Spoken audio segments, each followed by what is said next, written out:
Good morning, dear students of class 8. Welcome to the English online learning class. Today we are going to further continue with the lesson Jalebis. First, a quick recap. The narrator remembers the time when he was in 5th standard at the government school Kambelpur, now called Attak.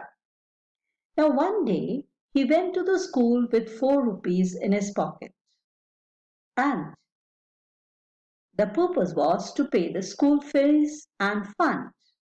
But when he got there, the teacher who had to collect the fees, Master Ghulam Muhammad, was only so the fees would be collected the next day. Now, all throughout the day, the fees money was in his pocket. But when the school got over and he was returning back home, surprisingly, the coin started talking. Actually, the coins do not talk, but it appeared to the narrator as if they were really talking, as they were making a jingling sound. Khanak, khanak. Actually, that day they were speaking, according to the narrator. What they were saying was that, what are you thinking? Why not enjoy the hot jalebis, which were coming out of the kadai in the sweet shop? And the jalebis were meant to be eaten with money in his pocket, as the money is to be spent. Now, the narrator tried to tell the coins that he was a good boy and they were misguiding him. Now, he also wanted to tell that the money was for his fees and it was a fund money. How is he going to face his teacher the other day? And at the same time, if he does such a thing, he will not be able to answer before God. And he also tried to tell the coins that his teacher was very strict, and if it was found out, then he would be punished. The coins did not like this idea, and they kept on urging him to spend the money. So finally, he had to really control the coins by just putting them in his fist so that they do not make noise. Now, as he loosened the grip, the oldest coin said that we are trying to tell you something for your good, and you are just punishing us by strangling.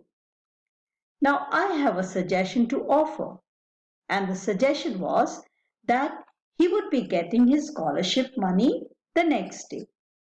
So if he uses the fees money for buying jalebis and enjoying it, the next day he can use the scholarship money for paying the fees, and the problem was sorted out.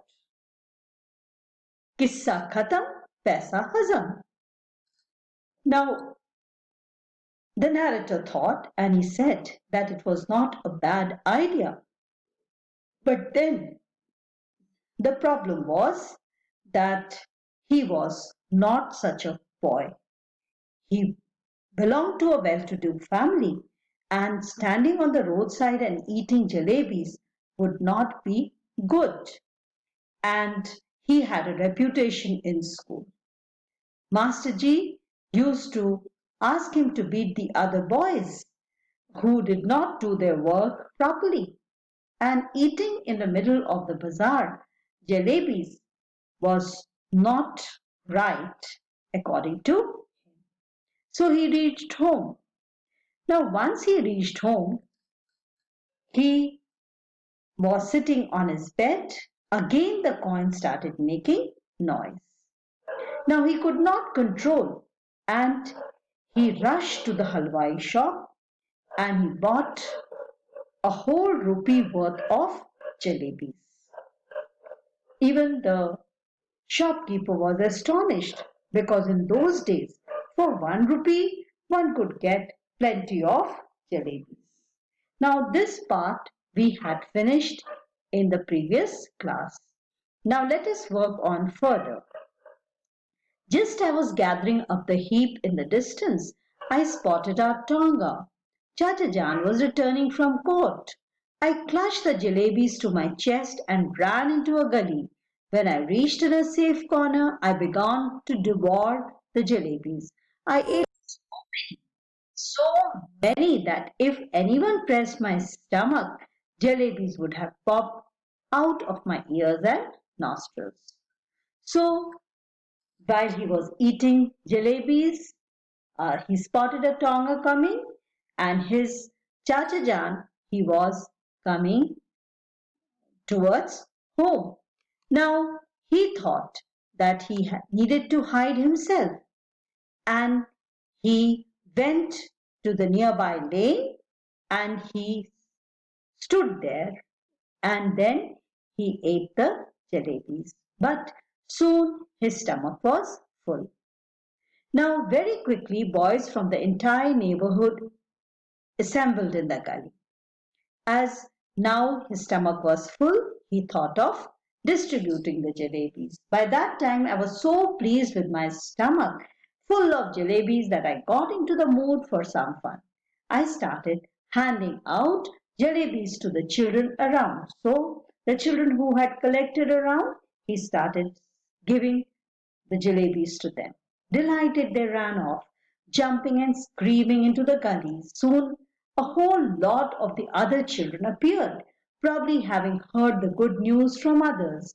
I dashed to the halwai and bought one more rupee worth of jalebis, came back and stood on the chabutra of one of the houses, liberally distributing jalebis to the children, just like the Governor Sahib used to distribute rice to the poor and the needy on the Independence Day. So he felt very important because people had collected, children had collected there, and they were taking the jalebis. So he went again to the shop and bought one more rupee worth of jalebis, and he felt as if he was a governor who was distributing rice to the poor and needy on the Independence Day.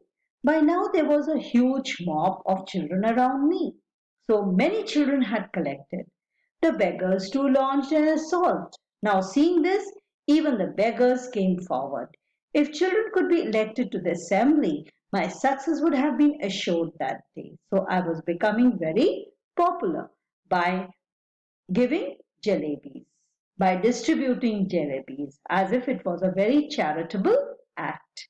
Because one little signal from my jalebi wielding hand and the mob would have been willing to kill and get killed for me. I bought jalebis for the remaining 2 rupees as well and distributed them.